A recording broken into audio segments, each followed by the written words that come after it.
So our next speaker up is Greg Sholette, and he's a professor of sculpture and social practice from Queens College.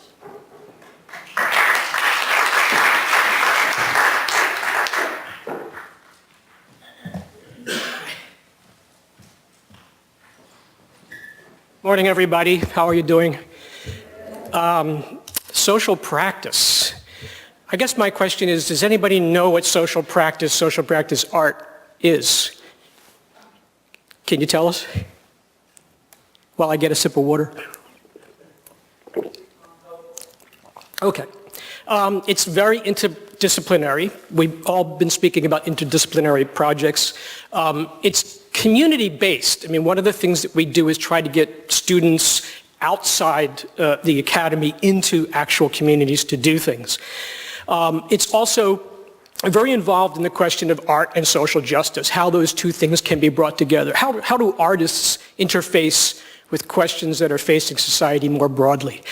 Now, my background is in the visual arts. I also write, but we in the visual arts have a tendency to sort of, when it comes to money, like, oh, you got in an exhibition.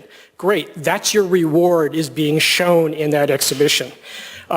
It's really difficult for many artists to sort of start to think, well, wait a minute, we should actually be paid for our time and what we're doing.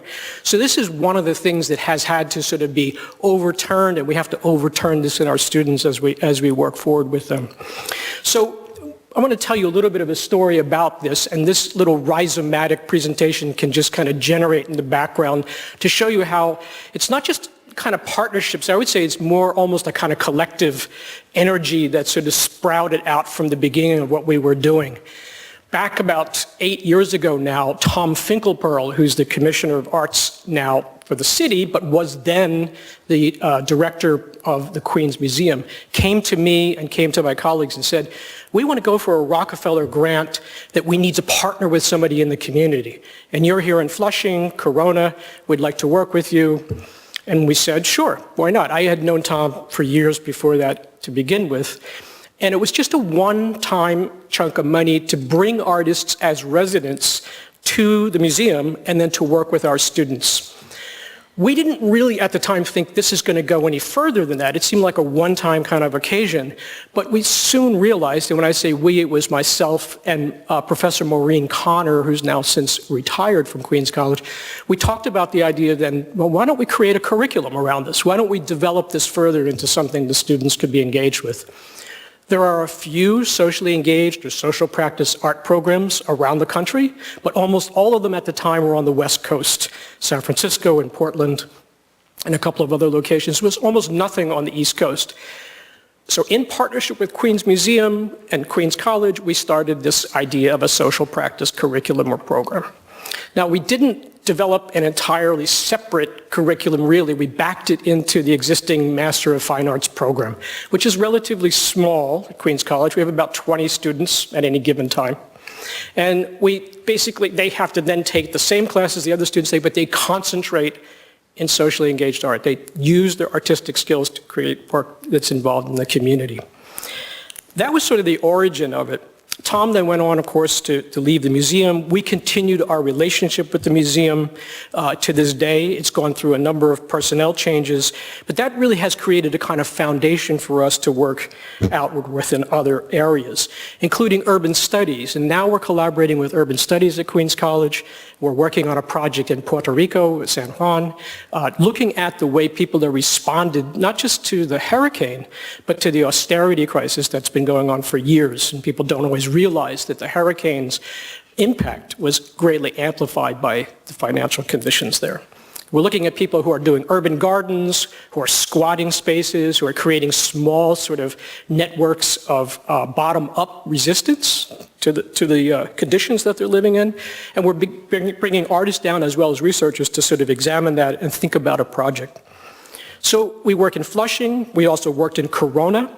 We redesigned one of the Corona stations that was really decrepit, and we came up with multiple possibilities, working with urban studies again, with how would you think this through in a very different kind of manner. The city itself picked up on some of our designs and used them for Corona Plaza Station. And we've had other projects that have gone on in Venice, Italy, where we did protest projects against the Guggenheim Museum's attempt to build a museum in Abu Dhabi, where labor conditions, as many of you know, are extremely harsh and problematic under the conditions in the Middle East in general. And we did a sort of protest performance called Precarious Workers Pageant through the streets of Venice as one of our projects. So artist residencies, concentration within the MFA. One other aspect that we were able to build out was a new certificate program. And this is genuinely a sort of separate program with its own classes. So for example, if you have students who are, let's say they have a master's degree, and it doesn't necessarily have to be in the visual arts or the fine arts, and they're interested in going beyond that and maybe working in a socially engaged way or in social justice, you can take this 2-semester or 24-credit certificate, and we will actually help them walk through a particular project. We do a class that's kind of A to Z project management, and we have a class in the history and theory of socially engaged art, and then lots of time for them to not only work on the project, but then to sort of work through electives with people in environmental studies, urban design, maybe even the legal profession, whatever their project happens to be. It's not just for master's students. We also encourage, say, very advanced undergraduates maybe to consider applying. We have space for that as well. Funding. So coming back to this question, how do you get funding?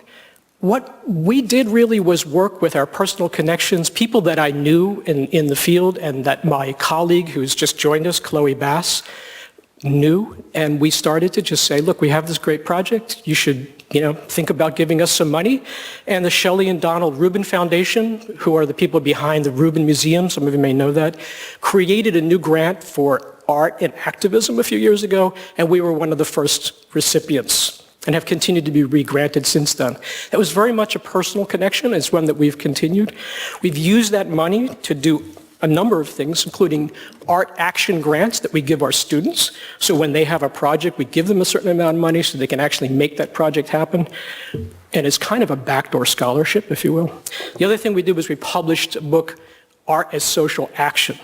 And this really has a whole series of curriculum and lesson plans that we brought in from the field in general, as far abroad as China and Ireland and South America, but also across the United States. Someone could literally take this book and say, well, that sounds like an interesting assignment. How did it work? How could I adapt it to my situation? And it's the only book of its kind in the field at this point. So those are kind of the main topics I wanted to hit. We also have a wonderful little brochure, which I put out on the table outside, and I've got an extra copy if anybody wants one. And I'm happy to talk to you about the program and what we're trying to do. Just let me sort of wind up by saying some of the challenges that we have. And that is, just in the last year or so, we've noticed that the international students, and you noticed I've listed a lot of countries where our students come from, including Iran, South America, etc. We've noticed a precipitous drop in people applying from overseas. And I don't know how much that has to do with the person who's in the White House now, I won't use his name, and some of his policies. I do know we've had 3 different students over the years from Tehran, and the last one we had is having great difficulty staying in the country. So that's one challenge that we're having, and I'm not sure how to address that. I'd be interested to hear anybody that has some ideas. We're trying to work across programs. As you all know, that is a great idea, but it's very difficult to actually implement sometimes because of course release and courses, et cetera, et cetera. Anybody that has found a great way to sort of work interdisciplinary with other people in your own school or outside your school, that would be really interesting information to know. Maybe when we have our conversation, people can pick that up. And other than that, it's really working out pretty well at the moment, I have to say. We have been going now for 8 years, and we're looking forward to continuing what we're doing and expanding. And the support, I would say, from Dan and Edith and John and Ingrid has been really fabulous, as well as our own development foundation, who have been helpful to us. So thank you very much. I look forward to a conversation.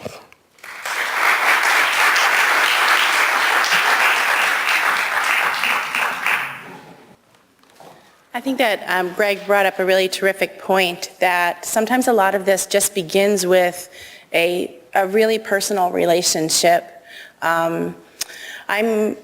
Part of my job is to really encourage people to submit grant proposals.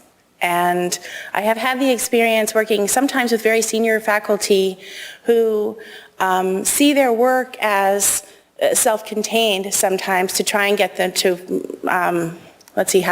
really force them, wrestle them to the ground, tackle them in the elevator and say, hey, this is what you need to be doing right now. And I had a lovely experience of doing that with a very senior level researcher, and encouraging him to submit a proposal that would widen his research to include a number of different students at different levels.